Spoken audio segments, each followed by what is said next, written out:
I had always been plain, forgettable, a shadow in the crowd. At 30, life had settled into a predictable routine. Wake up, work, go home, scroll mindlessly through my phone until I passed out. Somewhere along the way, I had faded into the background, lost in the monotony of my own existence. I needed change. I needed to stand out. That's when I found the ad.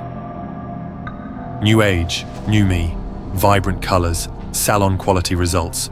Right at home, easy to use, long-lasting, and ridiculously affordable. The images were captivating. People with electric blue, neon green, and fiery orange hair, looking confident and alive. Orange. That was it. That was what I needed. Bright, daring, impossible to ignore. The price was absurdly cheap, but the reviews were glowing. Besides, how hard could it be? I placed the order. The package arrived in 2 days, wrapped in flimsy plastic with a label that looked off. The font was slightly blurred, and the instructions were printed in awkward English. But I shrugged it off. The pictures looked professional. The reviews said it worked. That's all that mattered. I laid out the contents: bleach powder, developer, and the neon orange dye. I mixed the bleach and applied it carefully, just like the instructions said. At first, it wasn't bad. There was a strong chemical smell, but it was oddly pleasant, sweet, almost floral. I chuckled to myself. People always complain about how painful bleaching is. Maybe I have a high pain tolerance. Then, at the 20-minute mark, the tingling started. At 25 minutes, the tingling turned into a burn. By 30 minutes, my scalp felt like it was being stabbed by 1,000 tiny needles. I gritted my teeth, forcing myself to endure. Beauty is pain, right? When I finally rinsed it out, the water ran pale yellow. My hair, if you could still call it that, was now a ghostly, washed-out blonde. My scalp throbbed, my skin felt raw. But I convinced myself this was normal. People do this all the time. Ignoring the lingering sting, I tore open the tube of dye and carefully massaged the thick, orange paste into my hair. The burning sensation from the bleach hadn't fully faded, but I pushed through. The instructions said to leave it on for 30 minutes. I sat back against the bathroom wall, feeling the warmth of the dye on my scalp, my eyelids growing heavy. Just a few minutes. Just to rest. I don't remember falling asleep. A sharp, tearing pain jolted me awake. I gasped, my scalp feeling wrong, tight, heavy, like something was pulling at my head. I reached up, fingers trembling. My hair was hard, not just stiff, not just dry, solid, like stone. Panic surged through me. I scrambled to the sink, twisting the faucet handle, shoving my head under the icy stream of water. Nothing. The dye wouldn't rinse out. My hair remained stiff, frozen in place like a helmet of dried glue. I grabbed a comb and forced it through my strands. A sharp, blinding pain exploded in my skull. Something tore. I looked down. Not just hair. A piece of my scalp. A pinkish-red chunk of flesh, still tangled with bright orange strands, clung to the teeth of the comb. I stared. My breath came in short, ragged gasps. I lifted my trembling hand to my head, feeling gaps, raw, wet, exposed patches of skin where hair should be. I screamed. Desperate, I clawed at my hair, trying to shake it loose. The pain was unbearable, but I couldn't stop. A sickening, wet rip. More flesh peeled away. The sink filled with pieces of me. Water swirled red and orange, clogging the drain. I stumbled back, panting, my vision swimming with dark spots. Then I saw myself in the mirror.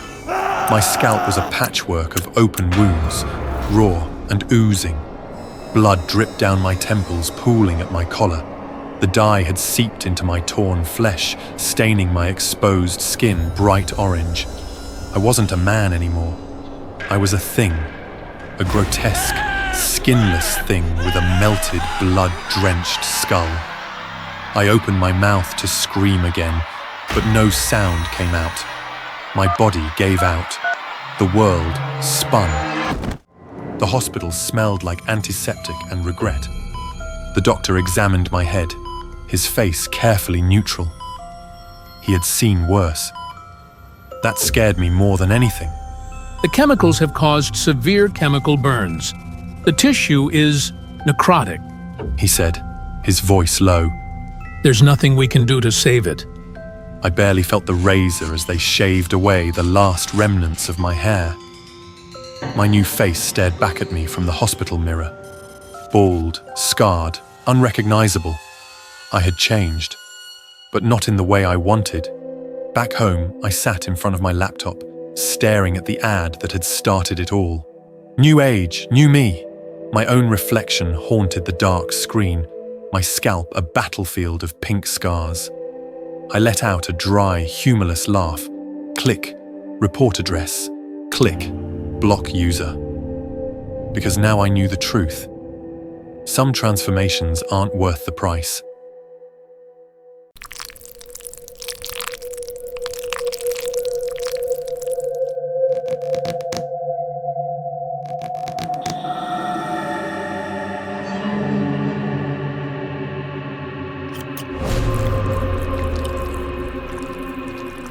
The thick, glossy black hair that once was my pride and joy.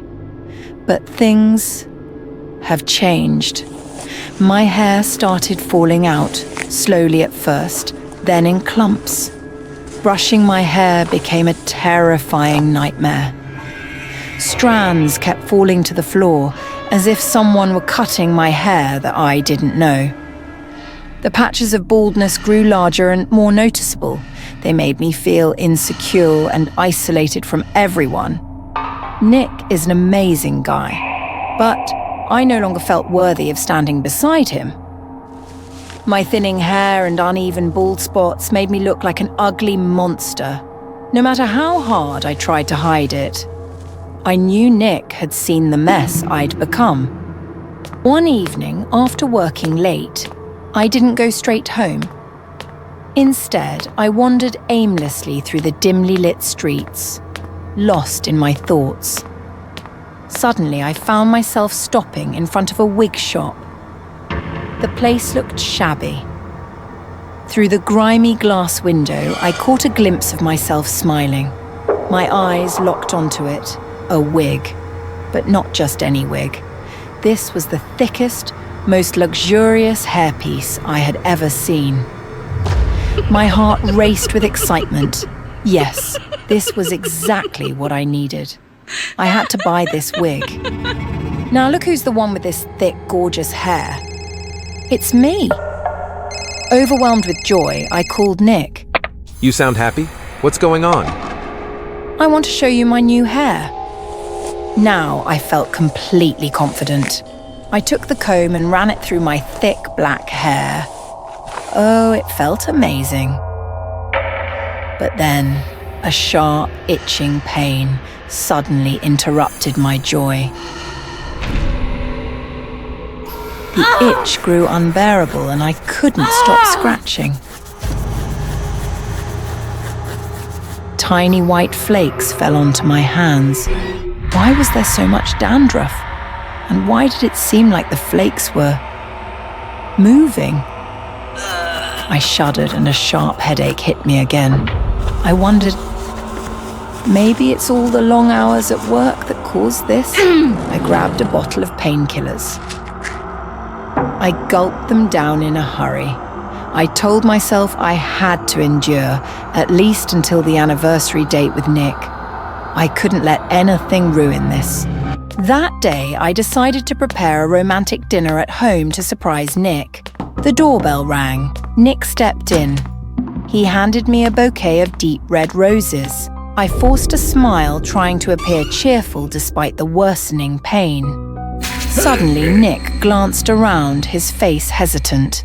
Do you smell something weird, Ellen? It's kind of rotten. I took Nick's hand and smiled brightly. I don't smell anything. Come on, let's have dinner. During the meal, Nick seemed uncomfortable. Then he took a small box from his pocket and opened it, revealing an exquisite ruby necklace. Let me put it on for you. His fingers gently brushed through my hair as he fastened the clasp, and for a moment, I felt the warmth of his affection. But then, a horrifying scream tore through the air. I turned to Nick, and then I saw his hand. Maggots. They were biting his hand, slimy and terrifying to the point that I couldn't breathe. What is this? Nick screamed, his face pale and twisted in horror. Nick looked at me as if I were some kind of monster. So that's where the stench was coming from. It's you, Ellen.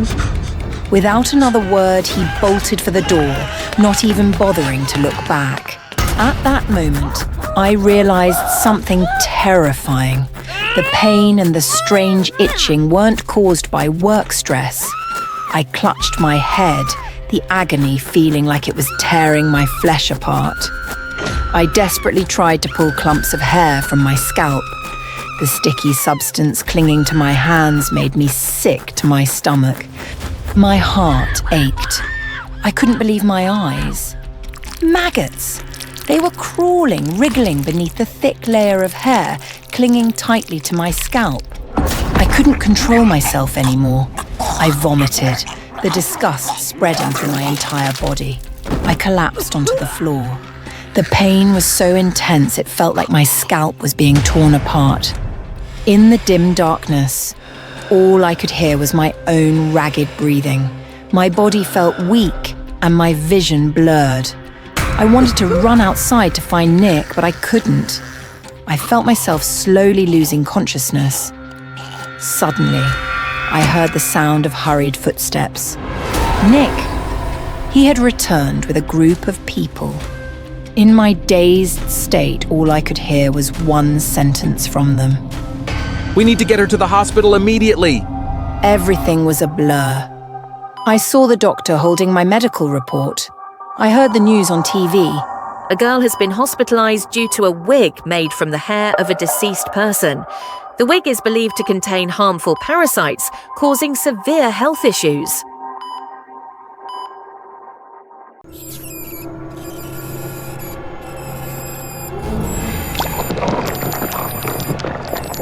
I used to think losing my hair was the worst thing that could happen to me. I was wrong. My name is Leo. I'm 32. I sell electronics in a dead-end job that feels more like a punishment than a career. I live alone in a crumbling apartment on the edge of town. And I'm bald. Not the shave it clean and own it kind of bald. The sad, patchy horseshoe around the ears kind that makes people snicker behind your back. Or sometimes to your face. My friends call me shiny, not out of affection. I laugh along, but every time I pass a mirror, I look away. I can't stand the sight of myself anymore. I used to be proud of my looks. Now, all I see is a tired, sagging face under a glistening dome of shame. I tried everything. Laser treatments, oils, diets, even praying. Nothing worked. That's when I found the post. It was buried deep in a Reddit thread titled, "Things Big Pharma Doesn't Want You to Know." Regen Felica, regrow your hair at the cellular level. One drop, one life-changing result. No ingredients listed. No company info. No FDA approval.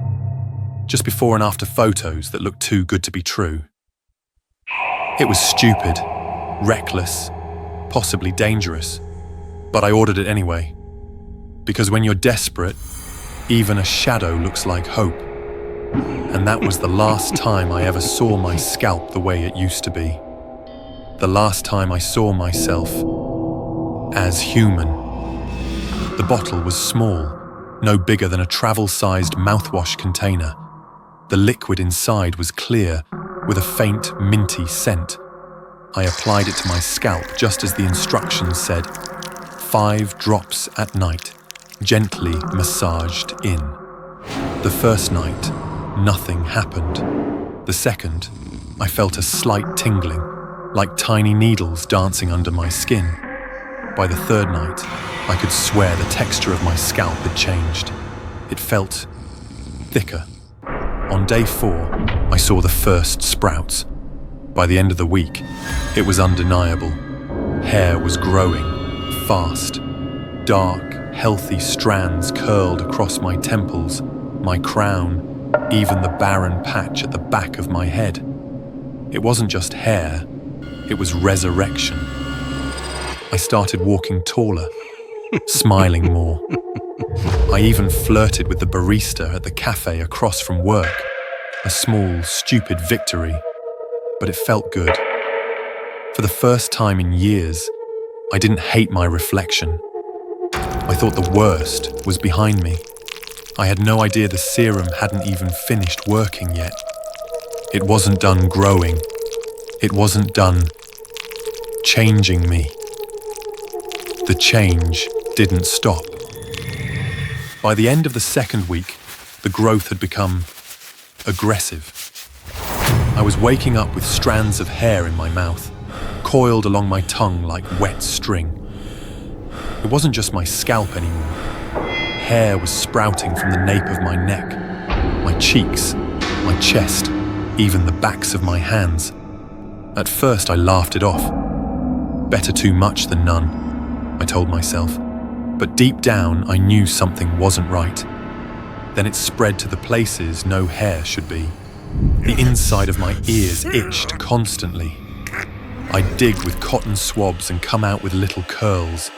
My eyes watered non-stop because tiny lashes, far too many of them, were growing beneath my eyelids, sweeping against the whites like spiders' legs.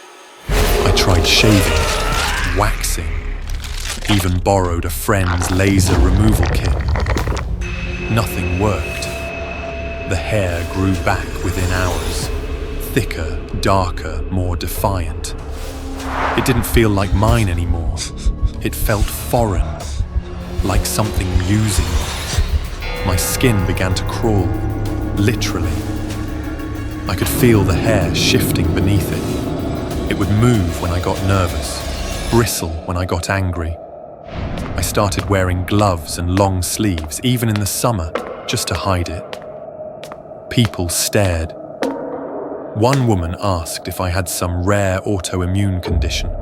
I almost told her yes. The worst part came one night as I was brushing my teeth.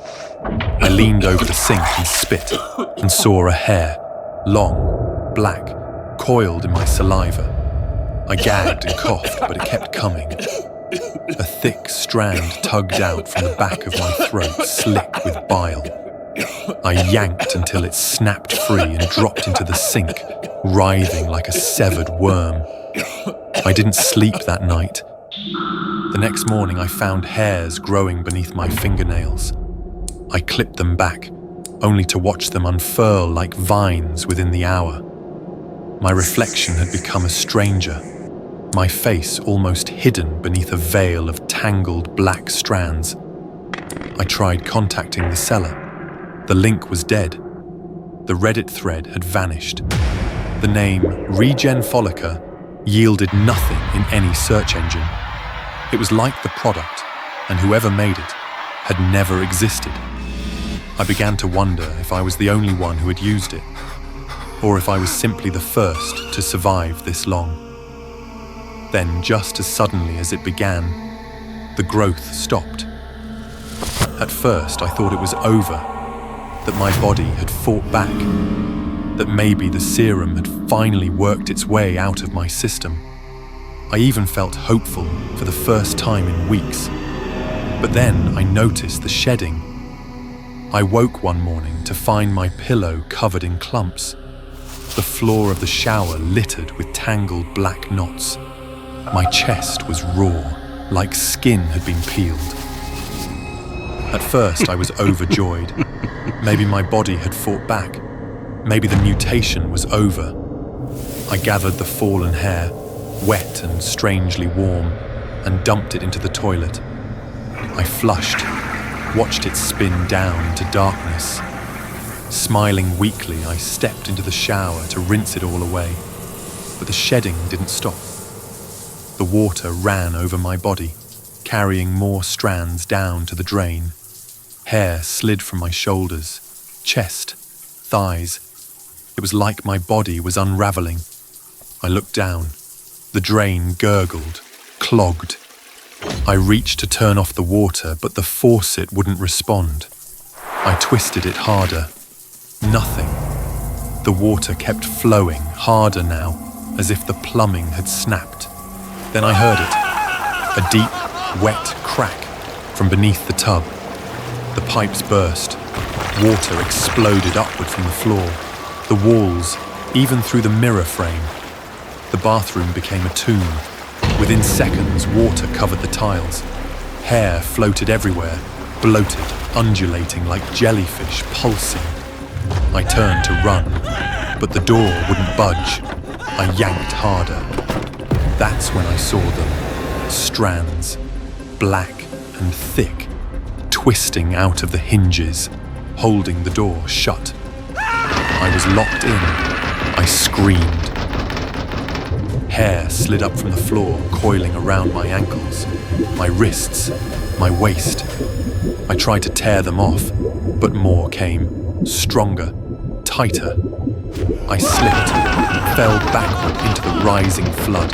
My head went under. I fought to rise, but the hair was everywhere, twisting around my neck, snaking up my nostrils, slipping between my lips. I gasped, and the water rushed in.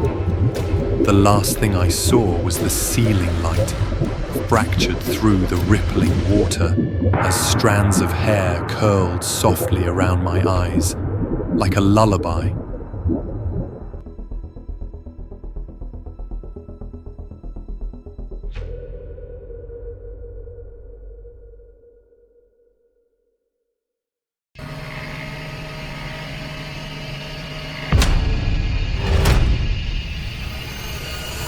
I never told anyone how much I hated my skin. Not its color or texture, but the thick dark hair that made it feel like something I could never escape. Ever since middle school, I've been the werewolf, furball. Kids can be cruel, but what they said clung to me long after their voices stopped echoing down the hallway.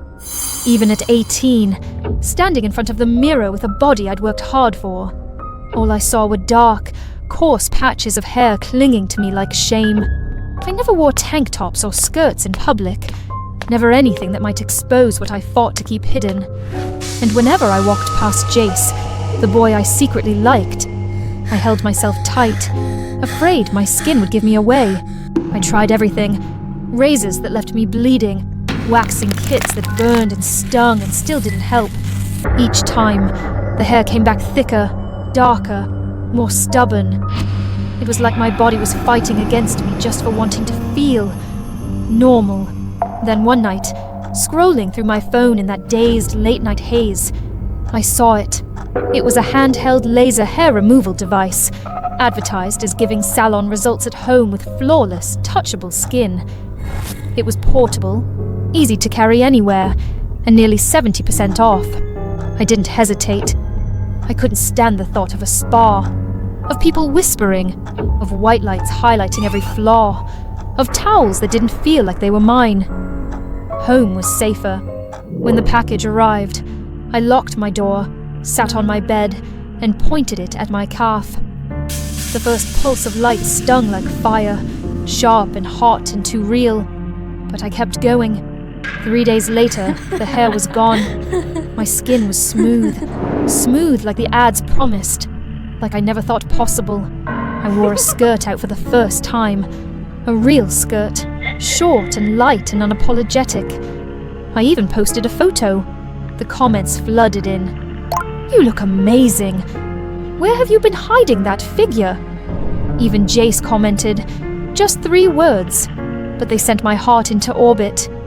"You look incredible." For the first time I felt seen, not as the hairy girl, the one who always hid behind sweaters in July, but as someone worth looking at. But the high didn't last. 2 weeks later, I noticed it. Not just regrowth, but expansion. Hair crept into places it had never been before, along my lower back, up my arms, down to my ankles. It was darker, thicker, like my body was retaliating. In a panic, I turned the device up to a higher setting, hoping it would work faster. The pain got worse. My skin flared red, sometimes itchy, sometimes raw, but I kept going. I whispered to myself in the mirror, "You have to hurt to be beautiful." And I believed it. I wore a crop top the next day. People stared, but this time they smiled. They admired. That afternoon, Jace found me behind the gym, near the old garden wall. He was nervous, but he asked if I'd go to prom with him. I said yes. Of course I said yes. That night, as I slept, the nightmare began. I was standing in front of my mirror, device in hand. I pressed it against my arm and my skin began to bubble, sag, split at the follicles. Hair didn't just fall, it peeled away with the skin. I woke up in a sweat, heart racing. My arms were fine and smooth. I exhaled in relief. The night before prom, I stood in front of the mirror again. Just one more pass, I told myself. One last treatment to make sure every inch looked perfect. I turned the heat all the way up. It hurt more than usual, sharp like needles beneath the skin. But I didn't stop. The pain was proof it was working. Stepping into the ballroom, I felt like a princess. My silk dress hugged every curve, and my skin looked flawless. People turned and whispered, but their eyes held admiration. Some even glimmered with envy. Then I saw Jace. His eyes locked on mine like nothing else existed. He came straight to me, held out his hand and said, "Kara, you look beautiful tonight. No matter what you look like, I like you." That should have been the perfect moment. But then I saw it. A single hair. Thin, dark, curling from the edge of my pinky like a taunt. I froze, smiled awkwardly, then whispered, "I'll be right back." Jace looked confused, maybe a little worried, but he let me go. I couldn't let him see anything less than perfect. I rushed into the bathroom, my bag clutched tight against me, the device tucked inside. Inside the stall, I locked the door and powered it on. Outside, I heard 2 girls talking. "Kara looks amazing." But still not as pretty as Eva. I saw her with Jace earlier. I adjusted the setting again. Maximum heat. My hands were trembling. I needed this to work. I needed to be perfect. I waved the device over my hand, then my arm, anywhere a hair might lurk. But then the nightmare became real.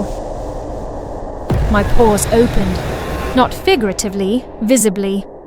The skin around them loosened, sagged. The texture shifted.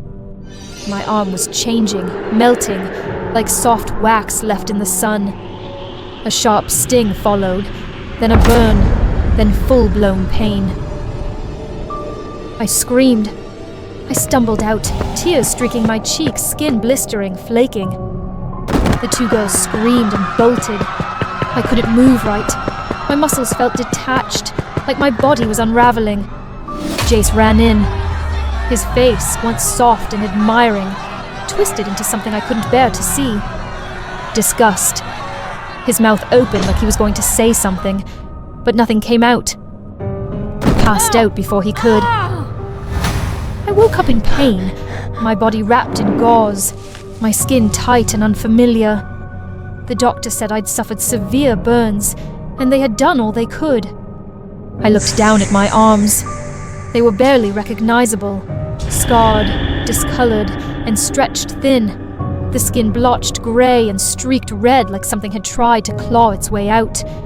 I stared in silence as a hollow ache filled my chest. Now I understand. Perfection was never real, but pain is, and it leaves marks that never fade. Dreaming of her flawless look? Don't wait. Buy now and make it yours.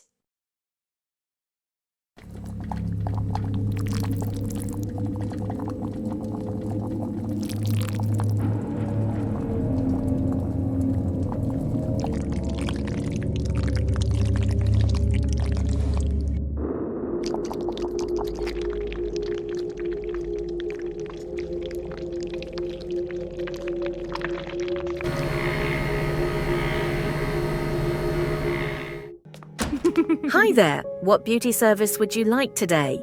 This is my first time ever at a spa. In my whole 16 years of life. Looking like a total mess. I want to get waxed, but just got bullied and called a half-evolved monkey. Like this. Can it all be waxed off? Of course. I'll help you get smooth, silky skin. I lay on the bed, wrapped in nothing but a thin towel. All my imperfections were exposed in front of a stranger, making me more nervous than ever. Is this your first time getting waxed? Yes it is. Don't be nervous, it doesn't hurt at all. While waiting for the wax to melt, the staff applied baby powder to my arms and legs. She then started spreading the first layer of wax on my arm. It was just warm, not as hot as I had imagined. Within minutes, both my arms were covered in wax. I suddenly noticed something floating in the wax. It looked lumpy, and there was even a hair in it. Oh, it's probably just one of my hairs. Sorry about that. I clenched my teeth, anxiously watching as she peeled at the edge of the wax strip, and then yanked it off in one swift motion. I looked down at my arm. A large patch of hair was gone, leaving my skin red, but there was still a thin layer of fine hair. Don't worry, since it's your first time waxing, your pores haven't fully opened yet. I'll do one more round to get rid of all the fine hairs. It won't hurt this time. Another layer of wax was spread over my already swollen arm. I could only trust her and stay still on the massage bed. For the next hour, I just gritted my teeth, held back my tears, and listened to the sharp rip-rip sounds as she pulled off each wax strip. Finally, after all the pain, I had the smooth, silky skin I had wished for. I paid for the service and headed home. The sweet spa staff even gifted me a bag of wax so I could do it myself at home. Once I got home, I followed her advice. I avoided water, applied a layer of snake fat balm to soothe my skin, and went to bed. The next morning, a new school week began. I finally had the confidence to wear the strappy top I had bought long ago, but had left forgotten in the corner of my closet. I walked into school with a completely new look. Everyone looked at me differently, and the bullies must have been shocked. I reassured myself that my skin was just irritated, because I hadn't used sunscreen. I applied another layer of snake fat balm and went back to sleep. That night, I couldn't sleep peacefully. My whole body felt unbearably hot, and a tingling itch crawled over my arms and legs, forcing me awake. Those disgusting hairs. They were trying to grow back. I had to get rid of them. I grabbed a pair of tweezers and started plucking them out one by one. The hair was unnaturally long, curling into a tangled clump as I pulled it out, leaving my pores oozing with blood. I gasped in horror. Then suddenly, I remembered the bag of wax strips the spa employee had given me. I melted the wax, and what I saw inside the pot made my stomach churn. Floating in the wax were chunks of dead skin and strands of hair in all sorts of colors, clearly from different people. A chill ran down my spine, and goosebumps covered my arms. The spa. They actually reused old wax for customers. Did that mean the wax I used yesterday was this disgusting recycled mess? Could it carry diseases? And then, as if responding to my horror, the hairs on my body started to wriggle. One by one, they pushed themselves out of my paws. No, I couldn't go back to being a hairy, disgusting monkey. I scratched at my arms and legs frantically, but strangely, I felt no pain. It was as if my skin had lost all sensation. My body burned with fever, and exhaustion took over. When I woke up, I was in a hospital bed, my arms and legs wrapped in bandages. I looked like a mummy. No way. How could she have leprosy? I turned my head and saw the doctor holding something. It looked like a dried wax strip. This old wax contained bacteria from a leprosy patient. She's been infected. No, that's impossible. That spa is big, it's reputable. My limbs feel numb because you gave me anesthesia, right? Kate, don't be scared. Leprosy is treatable now. You just need to be patient. Restrain her. We will come up with the best treatment plan for you. Please cooperate. No, I'm not sick. Get the hell away from me.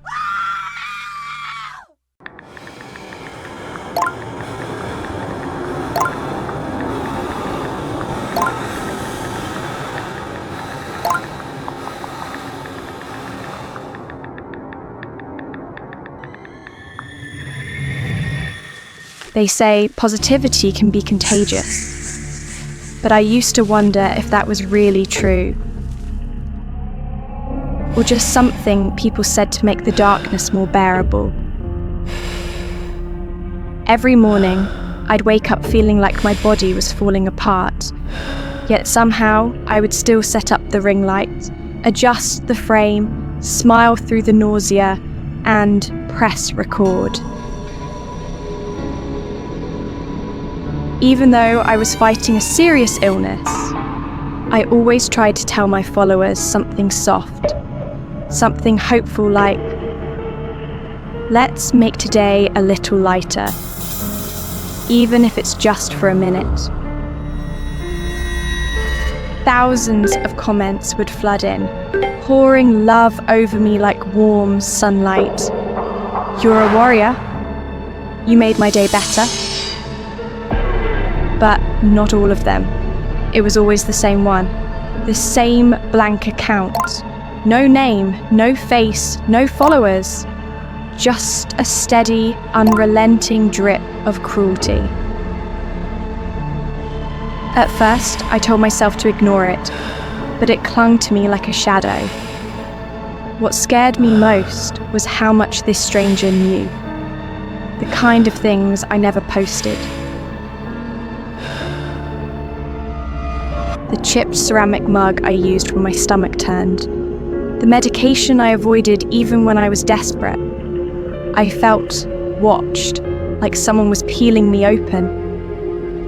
I confided in Ed. He's been my best friend for years. The one who always picked up the phone at 3 a.m, who carried me when I couldn't walk. I told him everything. He didn't dismiss it. He just held me close and whispered, I've been there. I know what it does to your head. I know what it makes you feel, like you're never safe. His voice trembled, and for a moment, I saw something crack behind his eyes, something bare, something sharp. I didn't know when the thorns first broke the surface. Maybe it was the night she hit 1 million followers. Or maybe it started the day I realized people loved her for her pain, while I was just invisible in mine. I never meant to become that person. The comments were just a way to breathe, a small outlet. But each time I pressed send, something inside me twisted. It started with an itch, then a sting. It began with a single thorn pressing beneath the skin of my wrist, then another creeping upward, each one blooming out of rage. It wasn't jealousy, not at first. It was fury. When I was in school, I was severely cyberbullied, but no one ever noticed my cries for help. Why did she get love for breaking while I broke in silence? I convinced myself it was balance. that real friends should share everything, even the weight of pain no one else could see. If I had to carry it alone, then maybe she should feel a sliver of it too. But the thorns didn't stop. They crept farther each day, spreading across my shoulders, winding down my back like roots seeking a way out. Then it was my face. Not all at once, just small changes at first. Subtle grooves at the edges of my cheekbones. Fine lines slicing across my reflection like someone had etched fractures into porcelain. But I noticed. I felt every split as if my skin were being carved from the inside. And still, I kept going, kept typing, kept tearing into anyone who dared to be happy, to be seen, to be loved, especially Rose. Then one day she came over. She hugged me and sobbed, trembling in my arms. But then she flinched, jerked back with a gasp. She said I hurt her, that my skin felt like needles. Did Rose sense that something was off about me? Overwhelmed and unsure of what to say, I came up with an excuse to quickly step outside, just to avoid facing her. As Ed hurried out the door, he left his phone behind. It buzzed on the table next to me, a new notification lighting up the screen. It was that account, the same anonymous profile that had been tearing me apart with cruel, relentless comments. Maybe this was the answer I'd been afraid to face. Maybe I finally knew who had been hurting me all this time. Why would he do this? He told me he had been a victim too. He knew what that pain felt like. So why would someone who once bled turn around and make someone else bleed? I stood up and quietly left the room, my heart heavy with a storm of disbelief, betrayal, and bitterness. That night, I recorded one final video. I looked straight into the camera and said, "Words, once spoken, can cut deeper than any blade. But I know who you are, and I won't let you keep hiding behind a screen anymore." When I got home, Rose was gone. That night, I lost control. I typed until my fingers bled. Dozens of comments, rabid and cruel. Not just at Rose, but at anyone. Anyone with light in their voice. The thorns tore through my skin, no longer content to stay beneath. They bloomed outward, ripping through my back, my arms, my chest like twisted roots bursting from concrete. I screamed, I split. I could feel something monstrous rising inside me. Then her final video appeared. She looked right into the lens. I know who you are. Don't hide behind your screen anymore. My hands trembled. My throat tightened. What had Rose seen on my phone? Did she know I was the anonymous account? Was this her way of fighting back? Then the comments came. Hundreds. Thousands. You're sick. You're the monster. You destroyed her. I tried to fight back, but every word I typed summoned more thorns. They erupted across my arms, my throat, my legs. My skin peeled apart. And then, the mouths came. Grotesque little mouths, blooming from the base of each thorn, sprouting across my chest, my shoulders, my hands. And they began to whisper, repeating every cruel word I had ever written. They whispered the same words I had once spat at others. The room echoed with them. I wanted to scream, but I couldn't, because now I understood. The hatred I'd hurled at others was the very thing that was tearing me apart.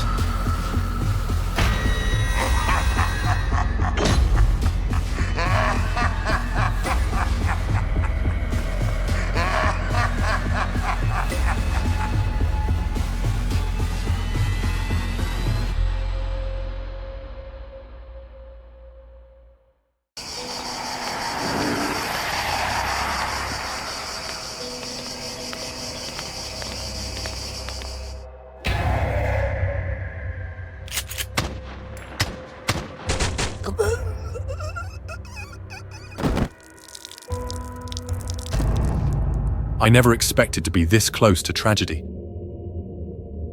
let alone share a room with the man at the center of it all, Luigi. His name is now burned into the annals of American true crime, a villain to some, a reluctant hero to others. But to me, he was just my hospital roommate, a young man consumed by pain, both physical and emotional, and crushed under the weight of a system that had failed him. It all began in that dull, sterile hospital room. We were both recovering, me from knee surgery, Luigi from a spinal operation meant to relieve his chronic back pain. Luigi was quiet, polite, but distant, as though speaking took more effort than he could muster. I often saw him with his nose buried in a book, Industrial Society and Its Future, the infamous 1995 manifesto by Ted Kaczynski. At first, I thought his retreat into himself was because of the pain, but it was more than that. One night, I caught him staring at the window, his jaw tight, his fist clenched. I asked if he was okay.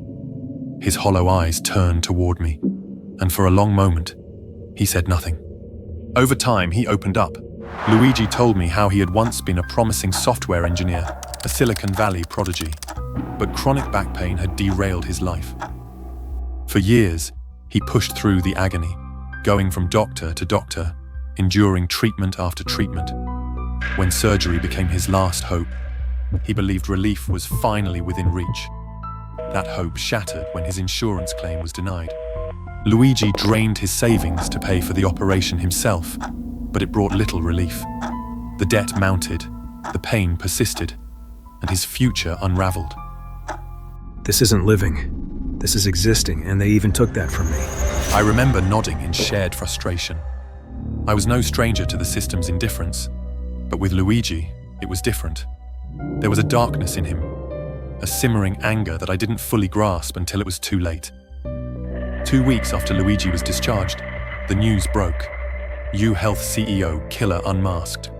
I stared at the TV in disbelief. The suspect? My Luigi, the same man who had offered me half his pudding cup when I couldn't stomach the hospital food.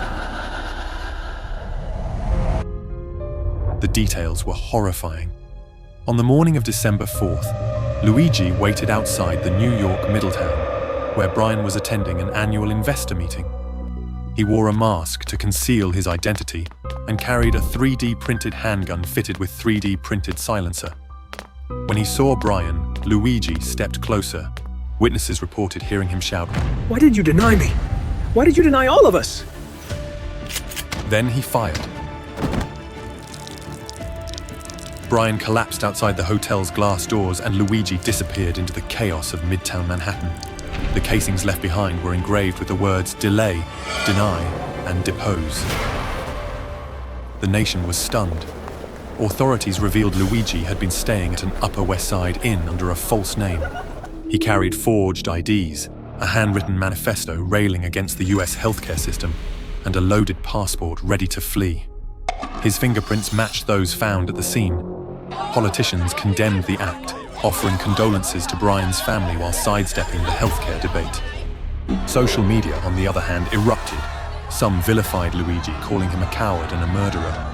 But others, many of them young, saw him as a tragic figure, a symbol of rebellion against corporate greed. Protests erupted across the country, with signs reading Free Luigi and Fix the System before it breaks more people. When Luigi's manifesto was leaked to the press, it struck a nerve. It was raw and angry, condemning the greed-driven system that exploits suffering for profit. One line read, "I wasn't working with anyone. This was my decision, driven by the pain they ignored and the hope they stole." The backlash was immediate. Security budgets for corporate executives skyrocketed. CEOs hired private protection teams, their offices fortified. The healthcare industry found itself in the spotlight, forced to reckon with questions it had long avoided. Through it all, I couldn't stop thinking about Luigi. I remembered the glimmer of hope in his eyes when he talked about his dreams of writing software that could change the world. I remembered the bitterness in his voice when he spoke of a system that robbed him of that future. Luigi wasn't a hero, but he wasn't a monster either. He was a man broken by pain, betrayed by the institutions meant to help him. His actions were indefensible, yet they forced a nation to confront uncomfortable truths. When the police finally captured him in Pennsylvania, he struggled against the officers shouting at the cameras. That's completely out of touch. An insult to the intelligence of the American people. And I couldn't help but wonder, if someone, anyone, had truly listened to Luigi, would this tragedy have been avoided? Or was it inevitable, the final act of a man with nothing left to lose?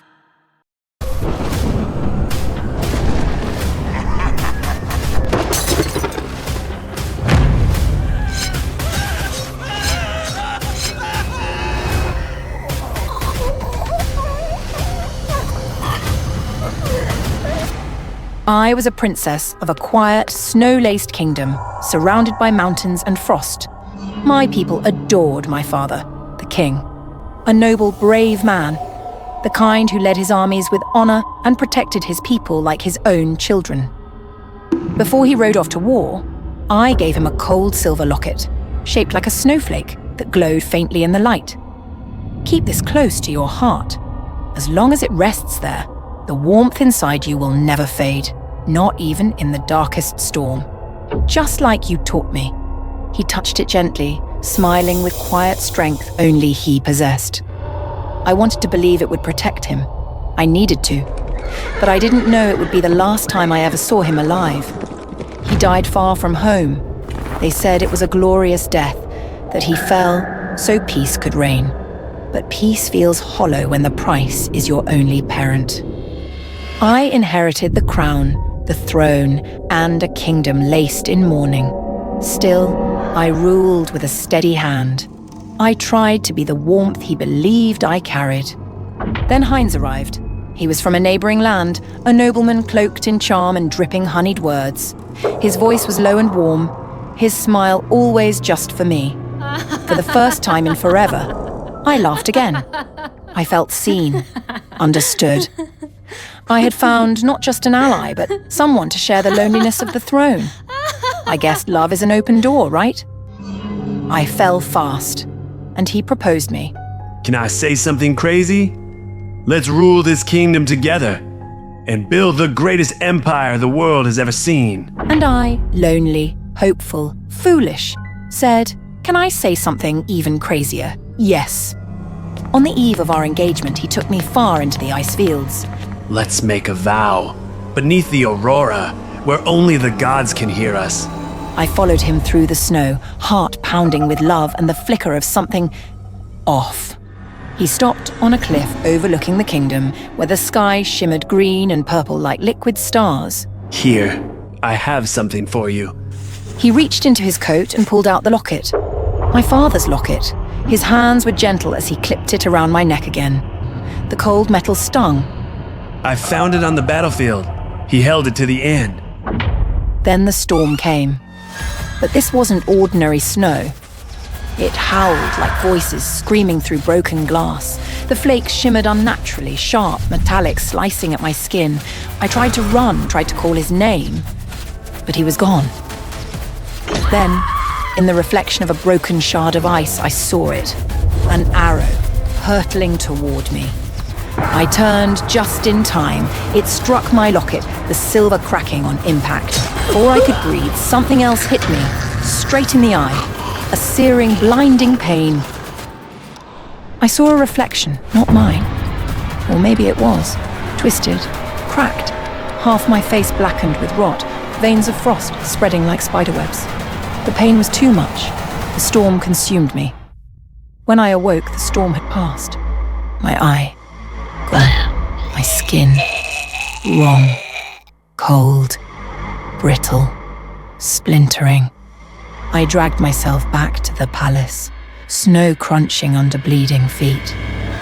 But when they saw me, they shrieked. The servants, my own people, looked at me like I was a ghost. I demanded to see Heinz. They said he had taken the throne. I ran into the grand hall and froze. There he sat, lounging on my father's throne, one arm draped around a woman in my mother's crown. Behind him were his generals, foreign soldiers smug and armored. And the people, my people, bowed in chains. My stomach twisted. His eyes met mine, calm, smirking. Oh, you survived. Everything inside me shattered. You killed him. He didn't deny it. You were useful, but naive. There's no room in this world for little girls with warm hearts. I lifted my hand. I don't know why. I just needed to do something. And the ice answered. A spear of frost shot from my fingers, pierced the false queen through the chest. She froze mid-scream, her body turning to crystal. Gasps echoed. Soldiers lunged. I screamed. And from my scream came monsters. Great beasts of snow and shadow burst from the floor. They tore through the guards. Heinz ran, coward. I chased him through the palace we once walked as lovers, through the halls where I once imagined our future, out to the place where he'd sworn eternity. I hesitated for a heartbeat. He turned. Even now, even then, he smirked. Kindness is not for the ruler. That's why your father lost. And you're just like him. I raised my trembling hand. I ripped the shard from my eye. The last thread of warmth clung to the locket. I crushed it, then drove the glass into my own heart. The pain wasn't pain. It was silence, a cold deeper than death, a stillness so pure it burned. I became winter. Frost crept up my limbs. My skin cracked, turned to ice. My veins no longer held blood, but snow. I reached for him. He laughed. You can't kill me. You're still the girl who loved me. I gripped his throat. No, she died in the snow. And I froze him, slowly, deliciously, inch by inch, until he was a perfect statue of ice and arrogance. But his smile remained. I crushed it. Shards of his body flew into the wind. I watched them disappear into the night, meaningless now. I have built walls no one can cross. A kingdom of isolation, not a footprint to be seen. Now, I sit alone in a fortress of frost. They call me the Snow Queen, and anyone who dares break my silence will freeze.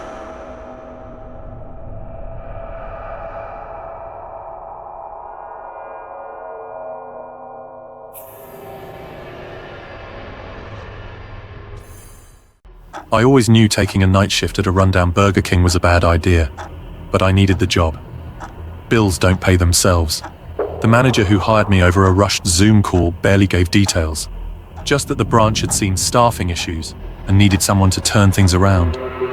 Sounded like typical corporate nonsense. But when I arrived, the place was a dump. Faded signage, flickering lights, and an old, greasy smell that clung to the air. There were no other employees, just me, alone. At around 10:30 p.m., the glass doors swung open, and he walked in. A clown, not the friendly balloon-twisting type. This guy looked wrong. His red wig was disheveled, makeup smeared, and his yellow jumpsuit stained with something dark. He strutted to the counter, grinning like he knew something I didn't.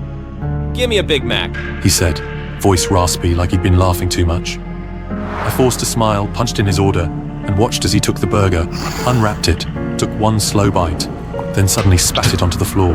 Ugh, disgusting. This is not Big Mac. What a joke. His eyes locked onto mine, and for a moment I felt small, like I was the joke. I turned to grab a napkin, and when I looked back, he was gone. No footsteps, no exit bell, just an uneaten burger sitting perfectly on the tray. But I just saw him bite into it. A cold sweat trickled down my spine. Something was wrong with this place. The first thing I thought was that I needed to hire more staff so I wouldn't feel so alone. I took the hiring notice and posted it on the front glass door. The power flickered.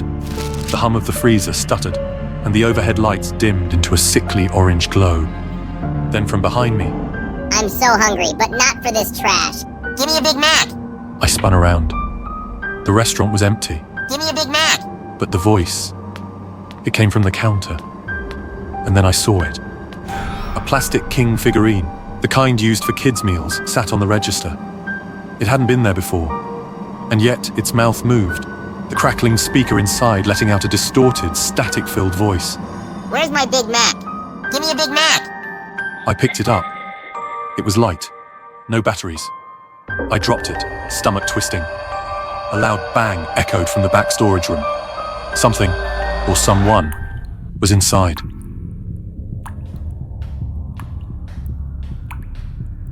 I pushed the door open, the cold air hitting me like a slap. The room was a mess. Boxes toppled over, plastic wrap torn apart.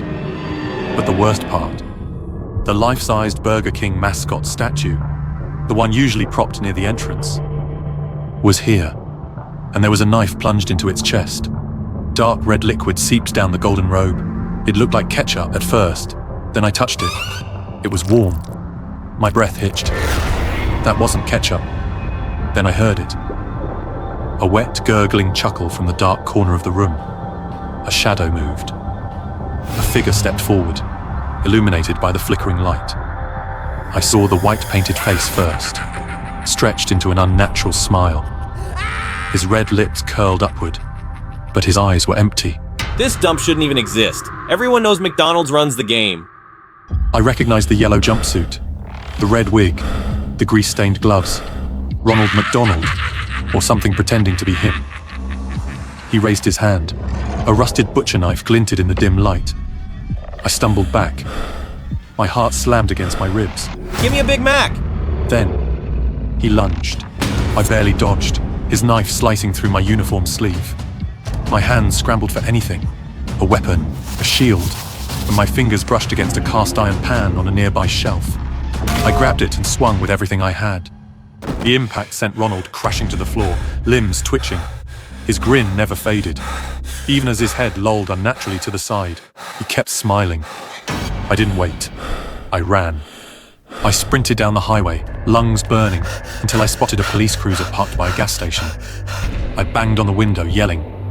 The officers stepped out, eyes narrowing as they took in my blood-streaked uniform and frantic babbling. I told them everything, but they didn't react. They looked past me, talking into their radios. Yeah, we found the scene. One officer said. Looks like it's been abandoned for decades, but there's something else. I waved my arms. Hey, listen to me, I'm right here. No response. I reached for one officer's shoulder and my hand passed right through him. A deep, suffocating dread settled in my chest. I turned. The officers were standing by the Burger King lot. Only, it wasn't a restaurant anymore. Just a crumbling sign, half buried in the dirt. Jesus, one officer muttered. Over here. I followed his gaze and saw my own body, lying in the dirt. Gimme a Big Mac.